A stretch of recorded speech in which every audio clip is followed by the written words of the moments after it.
Hello friends, once again most welcome है। मैं हूं आपका दोस्त प्रकाश। और अब अपन अपनी जो सीरीज पहले हमने अधूरी रखी थी, हम डिस्कस कर रहे थे आरएस प्रीलिम्स के प्रीवियस ईयर्स के पेपर्स।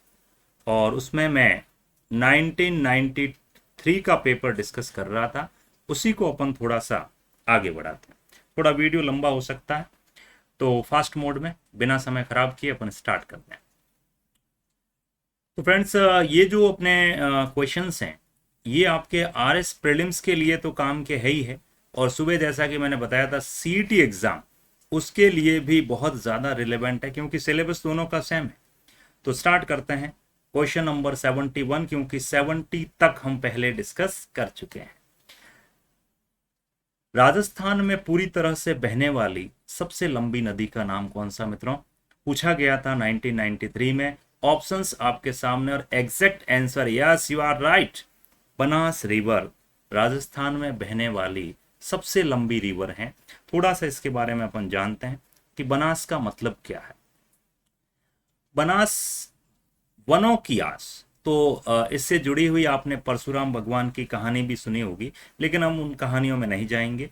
राजस्थान में टोटल जितना भी वाटर फ्लो होता है, जल अपवाह क्षेत्र का, लगभग आप मान सकते हैं 10% हिस्सा कौन सी रिवर कवर करती है? केवल बनास रिवर। एक बहुत बड़ी बात है। कहाँ से ओरिजिनेट होती है मित्रों?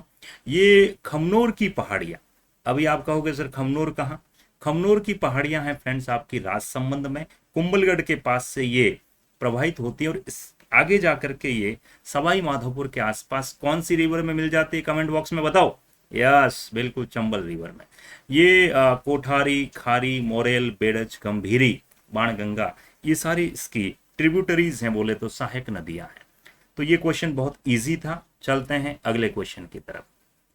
इंग्लिश मीडियम वालों, इंग्लिश में भी पूरा कंटेंट पढ़ा है, आप देख सकते हैं। राजस्थान में वनों की कमी का कारण क्या है? The main reason for the shortfall of forest in Rajasthan is. आपको लग रहा होगा सर ये सारे ही सही है, जलवायु परिवर्तन है, इमारती लकड़ी के लिए कटाई है। तो दूसरा ऑप्शन तो आप ऐसे ही हटा सकते हैं कि इमारती लकड़ियां हमारे यहाँ है कहाँ जो जलाने के लिए लकड़ी चाहिए, लेकिन इतना जरूरी नहीं है। पशुचारण हो सकता है या जलवायु परिवर्तन हो सकता है। तो इसमें मेन रीजन जो आरपीएससी ने माना है मित्रों, वो है आपका क्लाइमेट चेंज। जलवायु परिवर्तन के कारण राजस्थान में वनों का सर्वाधिक ह्रास हुआ है। You have to remember, previous years question है 1993 का। तो आंसर इसका ए फॉर अंबाला। बढ़िया साहब, आगे बढ़ते हैं। फ्रेंड्स, अगर आप नए हैं तो थोड़ा सा आपसे सपोर्ट जरूर चाहूंगा, क्योंकि यूट्यूब पे अब अपने को चलना है। थोड़ा चैनल को सब्सक्राइब और आगे जितना हो सके शेयर करें। आपसे रिक्वेस्ट है थोड़ी सी। ये क्वेश्चन 2016 के पेपर में भी था, 18 में भी था, कि राजस्थान में लिग्नाइट प्रोडक्शन के मेन रीजन कौन कौन से हैं। अब अगर आपके पास में थोड़ा सा भी दिमाग है, क्वेश्चन कोई टफ नहीं था। जहां जहां मेड़ता है उसको उड़ा दो। मेड़ता, मेड़ता, मेड़ता, गया। बस 3 ऑप्शन गए तो बचा क्या? एक ही बचा मित्रों, पलाना, कपूर्डी और सोनू। ये 3 मैन वो रीजन है जहां पर लिग्नाइट कोयला। अच्छा, सबसे बेस्ट कोयले की किस्म कौन सी होती है? वो होती है फ्रेंड्स आपकी एंथ्रेसाइट। लिग्नाइट जो है वो मध्यम किस्म का कोयला है, भूरे रंग का। और राजस्थान में एनर्जी प्रोडक्शन में इसका बहुत महत्वपूर्ण योगदान है। ये उत्तम क्वालिटी का कोयला तो नहीं है, मध्यम प्रकार का है। यहाँ जहाँ एंथ्रासाइट में आप देखते हैं 70 to 75%, इवन 80% तक कार्बन कंटेंट होता है, यहाँ ओनली 55% कंटेंट है लिग्नाइट में। और मेन 3 जिले ये भी पूछा जा सकता है, सॉरी 4 जिले, बीकानेर, जैसलमेर, बाड़मेर, ये 3 मेन जिले हैं जहां पर लिग्नाइट प्रोडक्शन है। इसके अलावा थोड़ा बहुत आप नागौर और जालोर में भी लिग्नाइट देखेंगे। कई बार सीधा कॉलम मैचिंग में, जैसा कि 16 के पेपर में था कि गिरल कहाँ है, तो गिरल तो आप सीधा ही पकड़ सकते हैं, बाड़मेर। कपूर्डी जालीपा कहाँ है? जालिया नहीं, जालीपा के साहब, ये बाड़मेर में। पलाना बरसिंगसर बेल्ट कहाँ है भाई? ये बीकानेर में। सोनू, मातासू, कासना और इग्यार, ये सारे के सारे कहाँ हैं? नागौर में है। तो ये जो जगह है छोटी छोटी, ये भी हमें ध्यान रखनी है। गिरल, बाड़मेर, कपूरी, जालीपा, पलाना, बरसिंहसन, ये सारे आपको ध्यान रखने हैं। तो धीरे धीरे मित्रों अपन इतनी प्रैक्टिस कर लेंगे कि प्री तो क्या, प्री का बाप भी निकलेगा, टेंशन मत लीजिए। बिल्कुल, प्री में इस बार भी मेरे भगवान की दया से 128 मार्क्स थे, तो निश्चिंत रहें, अपन जो कंटेंट पढ़ रहे हैं मोर देन सफिशिएंट है। कि राजस्थान में सबसे ज्यादा पशुधन प्रेजेंट सिनेरियो में भी और उस समय भी, तो आप बताएं मुझे कि कौन सा पशुधन जो है वो राजस्थान में सबसे ज्यादा है मित्रों। ऑप्शन ढूंढो फटाफट। आंसर है इसका मित्रों बकरियां। अभी जो पशु जनगणना है मित्रों, भारत में पहली पशु जनगणना 1951 में हुई थी, और अभी लेटेस्ट आपकी 2020 में जो हुई है वो है मित्रों 20वीं पशु जनगणना, 20th पशु जनगणना। और इसमें आप देखते हैं कि राजस्थान में लगभग 535 मिलियन पशुधन, 535 मिलियन पशुधन है, और उसमें लगभग 20 मिलियन तो केवल और केवल क्या है मित्रों, आपकी बकरियां हैं। तो अल्टीमेटली बकरियों की जनसंख्या जो है वो राजस्थान में सर्वाधिक है, और ये धीरे धीरे याद हो जाएगा, इसमें कोई दिक्कत नहीं है। और राजस्थान फर्स्ट नंबर पर है मित्रों बकरियों के मामले। तो बताएंगे मुझे गायों के मामले में राजस्थान किस नंबर पर है, कमेंट बॉक्स में कमेंट जरूर करिएगा। बिल्कुल आगे बढ़ते हैं, आओ। ये पहले के डेटा है, अभी काम के नहीं। ये क्वेश्चन तो 1991 का था, क्योंकि 93 का पेपर था, ऑब्वियस है। लेकिन अभी आपको 2011 के बेसिस पे भी अगर आप इसका आंसर करेंगे तो अभी आंसर सेम ही होगा। पाली है, अजमेर है, चित्तौड़ है, इनमें जनसंख्या वृद्धि दर कम रही, इसकी मुख्य वजह क्या है फ्रेंड्स? तो सीधी सी बात है भाई, ये हो नहीं सकता, ये हो नहीं सकता, ये हो नहीं सकता, सीधा सा है कम जन्म दर। इन जिलों ने जनसंख्या को कंट्रोल किया, या जन्म दर ही कम है, तो ऑब्वियस है जनसंख्या वृद्धि दर भी कम ही रहेगी। तो आंसर था इसका A for Ambala. A is the perfect answer. Good, आगे बढ़ते हैं फ्रेंड्स। ये उस समय का क्वेश्चन था, अभी रिलेवेंट नहीं है, इसलिए मैं इसको डिलीट करता हूं। 76 अपन नहीं करेंगे। आगे बढ़ते हैं, क्वेश्चन नंबर 77।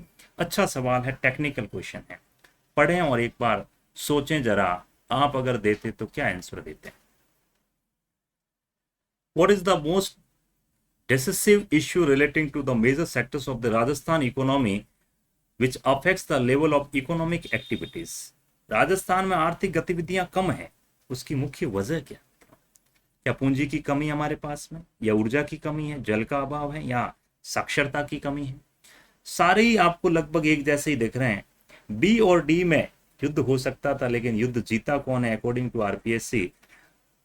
कारण ये बताया है कि यहाँ पर इलिटरेसी रेट बहुत ज्यादा है, बोले तो साक्षरता इतनी है नहीं, इस वजह से लोग अपन भी देख लो, ज्यादातर क्या करते हैं, पैसा अगर पड़ा है तो घर में पड़ा रहेगा, इन्वेस्टमेंट पर्पज है नहीं कोई, पड़े हैं बस सरकारी नौकरियों के पीछे, खुद का बिजनेस करने का कभी सोचते हैं अपन? नहीं ना। तो वजह यही है कि हमारे अंदर फाइनेंशियल लिटरेसी की कमी है। D for Delhi is the perfect answer. आगे बढ़ते हैं मित्रों, क्वेश्चन पढ़ें कि राजस्थान में औद्योगिक विकास के लिए वृहद मतलब बहुत बड़े और मीडियम कैटेगरी की जो इंडस्ट्रीज हैं उनको फाइनेंस कौन देता है, उनको जो है वो लोन कौन प्रदान करता है? तो आंसर आपको याद आ जाएगा, अभी फटाक से बोलो। रिक्को इज द परफेक्ट आंसर। रिक्को वह अथॉरिटी है जो इन बड़े और मध्यम श्रेणी की इंडस्ट्रीज को क्या देता है मित्रों, लोन प्रोवाइड करवाता है। थोड़ा सा देखते हैं रिक्को के बारे में। एक्चुअल में रिक्को की जर्नी थोड़ी अलग है। 1969 में राजस्थान उद्योग व खनिज विकास निगम, जिसका नाम था RMDC, 69 में RIMDC आया। उसके जस्ट बाद में 79 देखो 3 डेट याद रखनी है, 69 में RIMDC, देन 10 साल बाद में 79 में आया RSMDC, बोले तो राजस्थान राज्य खनिज विकास निगम। इन दोनों संस्थाओं को मर्ज करके कौन कौन सा, RIMDC एंड RSMDC, इन दोनों को मर्ज करके 1980 में, ध्यान रखना 1980 में रिक्को राजस्थान राज्य औद्योगिक विकास विनियोग निगम की स्थापना की गई। और ये क्वेश्चन कई दफे पूछता है, 3 सवाल बन सकते हैं कि पहले इसकी पैतृक संस्था कौन सी थी, कौन सी 2 संस्थाएं मिलाई, ये कब बनी थी, रिक्को कब बना। तो ये क्वेश्चन कई बार पूछे गए RS प्री में और बाकी अदर एग्जाम्स में भी। बाकी जो ऑप्शंस में उसमें एक है आपका RFC, राजस्थान फाइनेंस कॉरपोरेशन। इसकी स्थापना 1955 में हुई थी। ये भी क्वेश्चन प्रीलिम्स में पूछा गया है मित्रों, 55 में, ध्यान रखें। साथ ही साथ राज सिक्को की स्थापना की गई। और राज सिक्को क्या करता है, जैसे छोटी जो कुटीर उद्योग है, आपके हस्तशिल्प हैं, पापड़ उद्योग हैं, या कोई छोटा मोटा आप इंडस्ट्री लगा रहे हैं, उन छोटे उद्यमियों को जो ऋण प्रदान करता है वो है आपका राज सिक्को, और वो स्थापित हुआ था 1961। ये सारे सवाल दिमाग में होने चाहिए। रिको 1980, राज सिक्को 1961, RFC 1955। सीक्वेंस वाइज बिठाए तो पहले RFC, फिर राज सिक्को, और फिर आपका रिको। तो इन तीनों को आपको अच्छे से इनकी डेट, स्थापना वगैरह ध्यान रखनी है। ओके मित्रों, आगे बढ़ते हैं। अच्छा सवाल है। राजस्थान में अगर अपन कुल विक्रय मूल्य की बात करें, टोटल रेवेन्यू जो हमें मिलता है, वो इसमें से किस पत्थर के बेचने से, खनिज पत्थर, राजस्थान खनिजों का अजायब अगर है राजस्थान, तो यहां पर आपको सही ऑप्शन को चुनना है कि वो कौन सा ऑप्शन है जहां से हमें सबसे ज्यादा रेवेन्यू गेन होता है। तो दैट इज द बालू पत्थर या बलुआ पत्थर मित्रों। राजस्थान में जितना भी आपका सैंडस्टोन बिकता है उसमें से राजस्थान में 90%, राज्य में बलुआ पत्थर का सर्वाधिक उत्पादन 90% है, मैक्सिमम 90% मित्रों। और इमारती पत्थरों का अजायब अगर कहलाता है। अलग अलग सैंडस्टोन पढ़े होंगे आपने, जैसे बैंसलाना का ब्लैक है, आपका ऋषभदेव का कौन सा है आपका, ऋषभदेव का बताइएगा, मैं भूल रहा हूँ। सफेद आपका जोधपुर का सफेद है।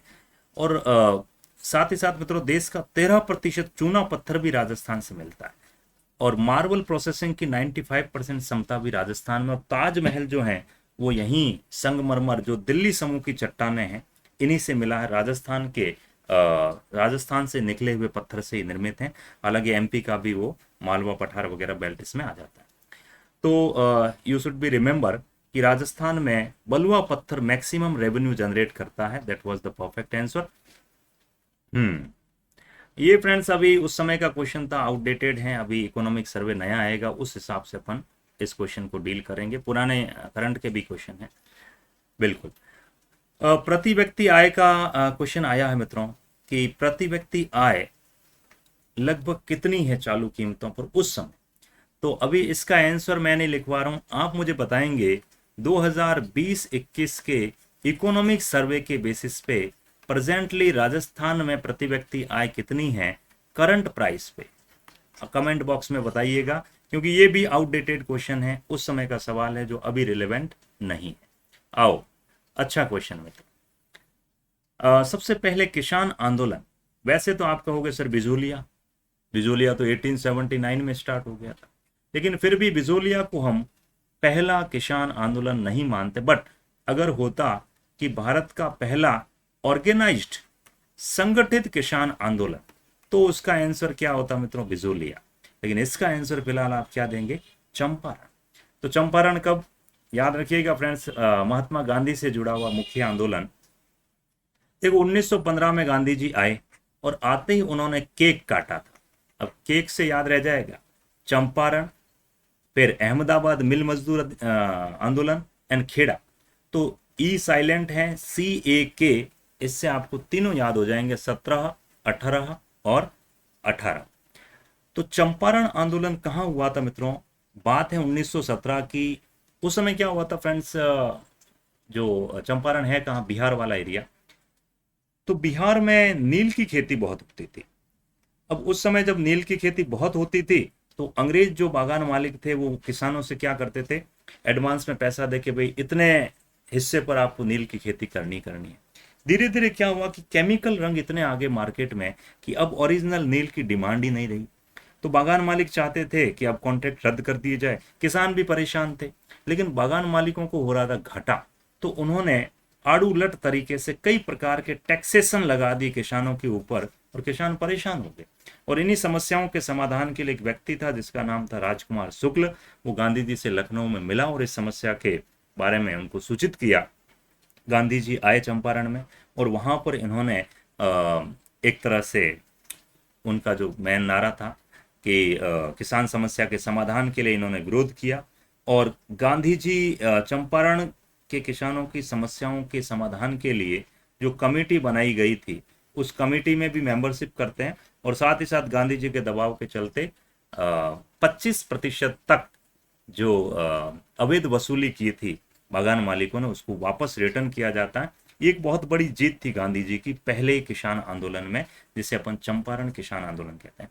एक इंपॉर्टेंट वर्ड जो यूपीएससी में पूछा गया था मित्रों, अबवाब। ये अबवाब वर्ड किससे संबंधित है? तो एक ऑप्शन था कर, बिल्कुल। विभिन्न प्रकार के टैक्सेशंस को अबवाब के नाम से जाना जाता था ब्रिटिश एरा के दौरान, ध्यान रखना। ओके, आगे बढ़ते हैं। Let's see the next question, come on. स्वतंत्रता संग्राम में सबसे कम उम्र का शहीद कौन था? सबसे कम उम्र का। मित्रों, ये क्वेश्चन कोई मैं घर से बना के नहीं लाया हूं, आरएस प्रीलिम्स में पूछे गए क्वेश्चन है 1993 में, ध्यान रहे। तो आप आंसर सोचें, मैं थोड़ा सा जलपान कर लेता हूं, फटाफट सोचें। मुझे पता आप खुदीराम बोस ही सोचेंगे, बट खुदीराम एस का आंसर नहीं है।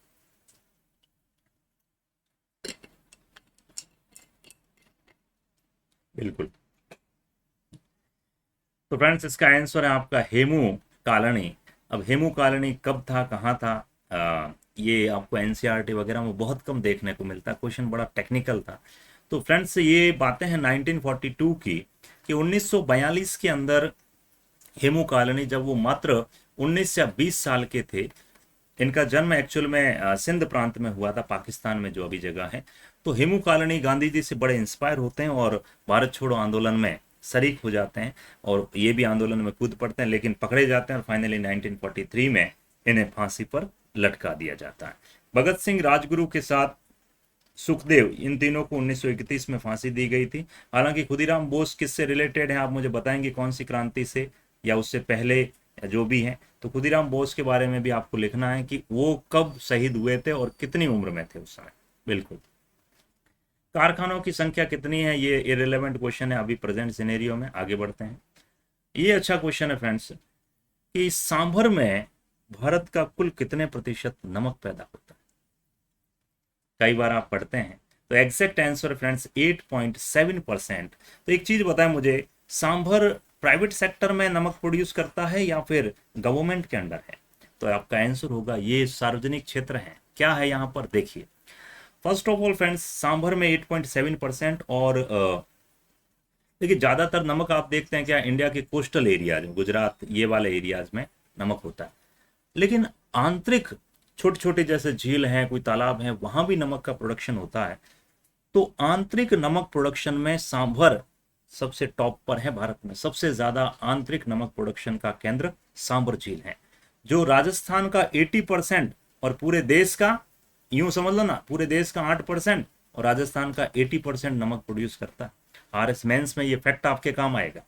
और यहां पर हिंदुस्तान सॉल्ट लिमिटेड की ही एक अनुषंगी कंपनी है जिसका नाम है सांभर सॉल्ट्स लिमिटेड जयपुर। ये यहाँ पर नमक प्रोड्यूस करती है, जिसकी स्थापना 1960 में हुई थी। इसके अलावा कई बार ये भी क्वेश्चन पूछते हैं, ये जितने भी वर्ड्स मैं अब बोल रहा हूँ ये बार बार पूछे गए हैं, कि राजस्थान में सार्वजनिक नमक उत्पादन कहाँ है? तो ध्यान रखना, सांभर, डीडवाना और पचपदरा। बताओ डीडवाना कहाँ, पचपदरा कहाँ, कमेंट बॉक्स में। सांभर, डीडवाना, पचपदरा, ये तो गवर्नमेंट सेक्टर में नमक प्रोड्यूसिंग सेंटर है। कुछ प्राइवेट सेक्टर्स भी हैं, जैसे नाम बताऊं मैं आपको, फलोदी हमारा कस्बा जोधपुर में, पोखरण में नमक प्रोड्यूस होता है। इसके साथ साथ सुजानगढ़, चूरू में, लूणकरण सर, बीकानेर में, ये निजी क्षेत्र के नमक प्रोड्यूसिंग सेंटर हैं राजस्थान। चलते हैं अगले क्वेश्चन की तरफ। This is the next question, come on.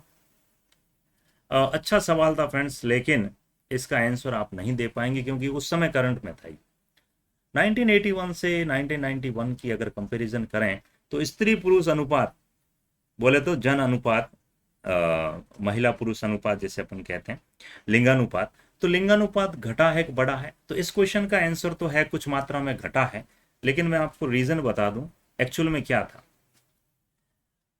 बात अगर 1901 की करें तो हमारे देश में लिंगानुपात केवल 905 ही था, जबकि 2011 में कितना है, 928 है। तो निरंतर रूप से हमने लिंगानुपात में अच्छी प्रोग्रेस की है, महिला उत्थान की ओर हम बढ़े हैं। लेकिन कुछ टेन्योर ऐसे आए हैं कि जैसे 1981 और 91 के दौरान जो है वो लिंगानुपात कम हुआ था, 919 था और 91 में 910 हो गया था, बट उसके बाद में कंटिन्यू बढ़ा है। जैसे 2001 में 921 था और 2011 में अभी 928 है, तो हमारे लिए अच्छी बात है मित्रों। और निरंतर अभी जो है वो जनगणना होनी है, तो इस बार और अच्छा हमने परफॉर्म करेंगे। अच्छा क्वेश्चन है, लेकिन आउटडेटेड क्वेश्चन है फिर भी। भागीरथ योजना, कई बार पुरानी योजना, अभी एसआई के पेपर में 90-91 की योजना पूछ ली थी। तो भागीरथ योजना का रिलेशन किससे था मित्रों? अब अगर आप कुछ भी नहीं जानते हैं तो आप भगीरथ का नाम तो सुना ही होगा। भगीरथ अपनी स्व प्रेरणा से खुद मेहनत करके गंगा को धरती पर लाया, ऐसा आपने ग्रंथों में पढ़ा है। तो सेम यहाँ पर भी क्या है, ग्रामीण युवकों को सेल्फ मोटिवेटेड किया जाएगा, उन्हें ये बताया जाएगा कि आप जो है वो खुद अपने एफर्ट करके रोजगार पा सकते हैं। ये योजना लाई गई थी 1990 के दशक में, और ये योजना काफ़ी सक्सेसफुल हुई थी राजस्थान में। और मेन फोकस क्या था कि जो भी जनसंख्या है उनको जो है वो सेल्फ मोटिवेटेड करके उन्हें रोजगार, स्वरोजगार की ओर जो है वो बढ़ाया जाए। बिल्कुल। अगेन इंपॉर्टेंट क्वेश्चन कि माही बजाज सागर योजना किन किन राज्यों की सम्मिलित योजना है? तो आंसर इसका आपको दिख गया होगा। आंसर है आपका राजस्थान एंड गुजरात। अब यू नो वेरी वेल कि यहाँ पर कई सारे फैक्ट्स हैं जो हमें देखने हैं। अभी ये थोड़ा गलत लिखा है।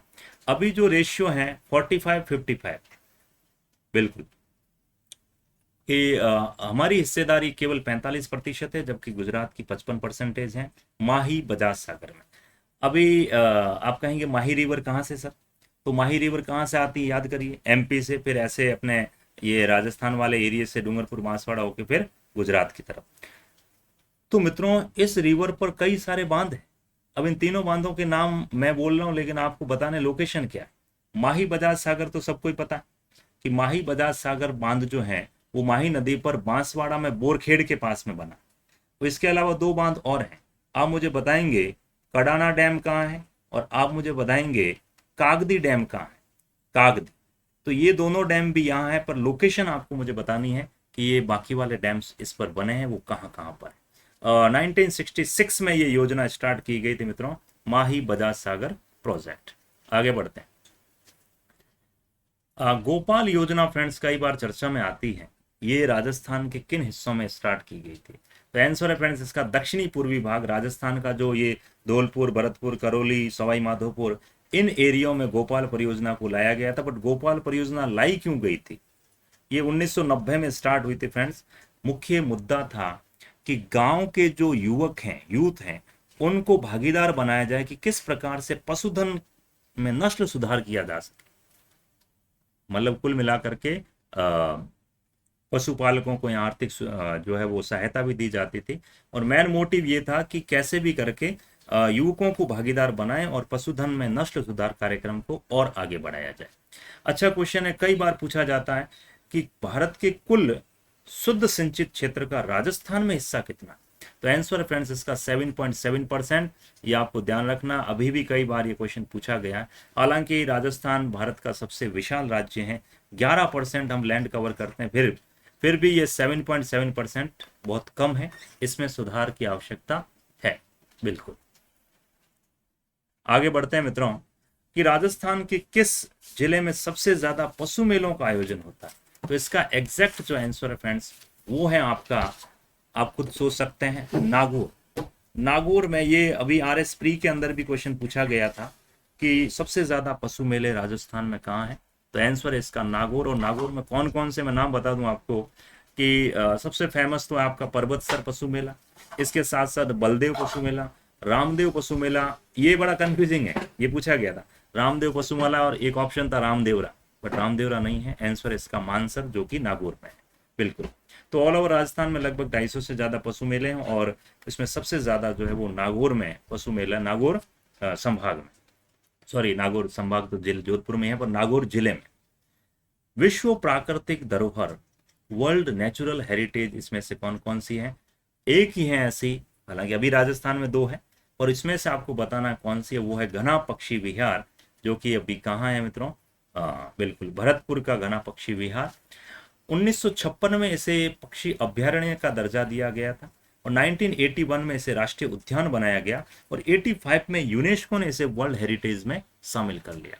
तो ध्यान रहे 85 ये डेट आपको ध्यान रखनी है। बाकी ताल छापर कहाँ है, चूरू में है फ्रेंड्स, और इसकी स्थापना 1962 में हुई थी। और रणथंभौर राष्ट्रीय उद्यान रणथंभौर में 1955 में एस्टेब्लिश हुआ था। और ये जो चूरू वाला है मित्रों, किसके लिए फेमस है आप मुझे बताएंगे। बाकी रणथंभौर वाले को हम भारतीय बाघों का घर कहते हैं, और फेमस रहा है, अभी चर्चा में भी रहा है, तो अपने को थोड़ा सा इसको ध्यान रखना है। अगेन अच्छा क्वेश्चन है, जरा देखें एक बार और आंसर देने की चेष्टा करें। थोड़ा सा पढ़े मित्रों, जलपान कर लूं मैं तब तक।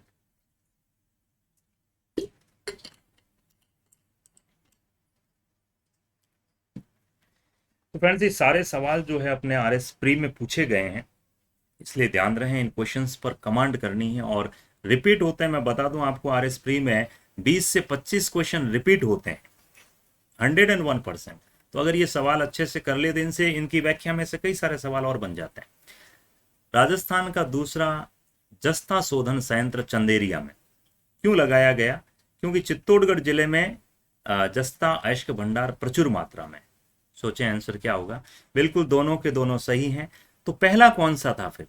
पहला जस्ता शोधन संयंत्र कौन सा था? वो था देबारी, उदयपुर में। ध्यान दें, राजस्थान में जस्ता, राजस्थान आपको पता टॉप है, 95% सीसा जस्ता राजस्थान में, जिन्हें दो जुड़वा ट्विन ओर कहा जाता है, सीसा और जस्ता, राजस्थान इसमें टॉप में है मित्रों। और पहला था आपका कौन सा? देबारी, और दूसरा अभी चंदेरिया में स्टैब्लिश हुआ है। और मुख्य जो है वो जिला मित्रों राजसमंद है, चित्तौड़ है, उदयपुर है। ये जिले हैं जो सीसा जस्ता के उत्पादन में महत्वपूर्ण भूमिका निभाते हैं। मुझे बताएंगे आप,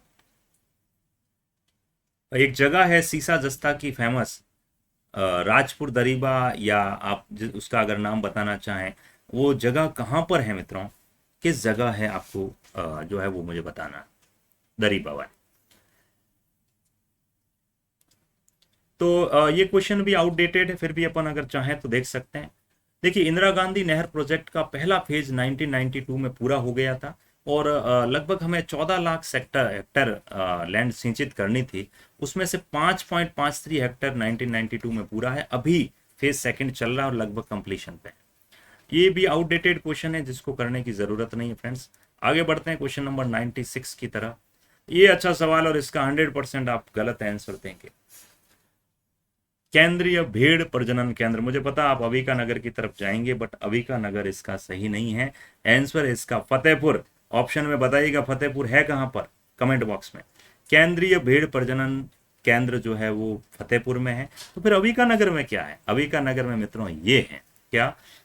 केंद्रीय भेड़ व ऊन अनुसंधान संस्थान, अविका नगर मालपुरा टोंक में। तो दोनों में कंफ्यूजन बहुत हो जाता है, केंद्रीय भेड़ प्रजनन केंद्र और केंद्रीय भेड़ व ऊन अनुसंधान संस्थान, दोनों में फर्क है, और दोनों की जगहें भी अलग अलग है, ध्यान रहे। बढ़िया, अच्छा क्वेश्चन है मित्रों, लॉजिकल क्वेश्चन था। आंसर बताएंगे आप मुझे कि राजस्थान में जो भूमि सुधार किए गए हैं, इसका महत्वपूर्ण उद्देश्य क्या था? ये सारे ही उद्देश्य उसके थे, लेकिन महत्वपूर्ण उद्देश्य क्या था?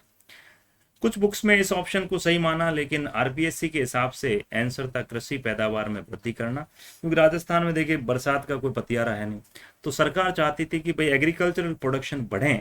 तो एग्रीकल्चरल प्रोडक्शन को बढ़ाने के लिए जो है वो भूमि सुधार किए गए, और इसके लिए जो है वो अलग अलग एक्ट भी, राजस्थान काश्तकारी अधिनियम है, राजस्थान भू सुधार अधिनियम है, डिफरेंट प्रकार के अधिनियम भी बनाए गए। नेक्स्ट क्वेश्चन की तरफ बढ़े तो मित्रों, अगेन प्यारा सा सवाल कि राजस्थान में पिछले 4 वर्षों में अभी के हिसाब से किसका उत्पादन दुगुना नहीं मतलब बड़ा है? वैसे तो सबका ही बड़ा है, लेकिन आंसर है इसका मित्रों तिलहन। तिलहन के मामले में राजस्थान टॉप में है। टॉप में बोले तो सॉरी, एमपी के बाद में, अभी एमपी टॉप में है इसमें। और सरसों जो तिलहन का एक टाइप है, सरसों के मामले में हम फर्स्ट रैंक पर है। तो बताओ मुझे मूंगफली में कौन है? बताओ मुझे सूरजमुखी में कौन है? अभी ये आपको कमेंट बॉक्स में बताना है। और ये भी जो है वो तिलहन के बहुत अच्छे प्रोडक्ट्स हैं, बिल्कुल। अच्छा क्वेश्चन है राजस्थान आर्ट एंड कल्चर का कि पशु पक्षी किस चित्र शैली में है? ये दी नहीं है, सॉरी, यहाँ पर आपको लिखना बूंदी। ये ऑप्शन पहला जो है वो मित्रों बूंदी है, बूंदी स्टाइल। तो आंसर बताइए मित्रों। और ये तो कई बार आपने देखा है कि बूंदी स्टाइल के अंदर ही आपके पशु पक्षियों का चित्रण सर्वाधिक मिलता है। और उसमें मैं अगर आपको बताऊं कि राव शत्रुशाल या छत्रसाल 17वीं शताब्दी में यहाँ पर सबसे ज्यादा चित्रकला में फेमस रहे हैं। और यहाँ के प्रमुख चित्रकारों के नाम भी कई बार पूछते हैं। सुरजन है, अहमद अली हैं, रामलाल हैं, श्री किशन है, साधुराम हैं। ये सारे लोग जो हैं वो यहाँ के प्रमुख चित्रकार रहे हैं। आगे बढ़ते हैं मित्रों। 1992 में ललित कला अकादमी, अब ये आउटडेटेड क्वेश्चन है लेकिन यहाँ से हमें कुछ फैक्ट्स मिलेंगे कि ललित कला अकादमी क्या है और ये कब स्टैब्लिश की गई थी। तो 1954 में ललित कला अकादमी स्थापित की गई। और ये ललित कला क्या होती है, जैसे चित्रकला है, फाइन आर्ट जिसे अपन बोलते हैं, मूर्ति कला है, बिल्डिंग कंस्ट्रक्शन का काम है, इसके लिए ललित कला एकेडमी की स्थापना 1954 में की गई थी। और इसका हेडक्वार्टर कहाँ है वो भी मुझे आप कमेंट बॉक्स में बताएंगे। तो फ्रेंड्स दिस इज द थोड़ा वीडियो लंबा हो जाएगा वरना अपन बाकी क्वेश्चंस अगले वीडियो में करते हैं फ्रेंड्स।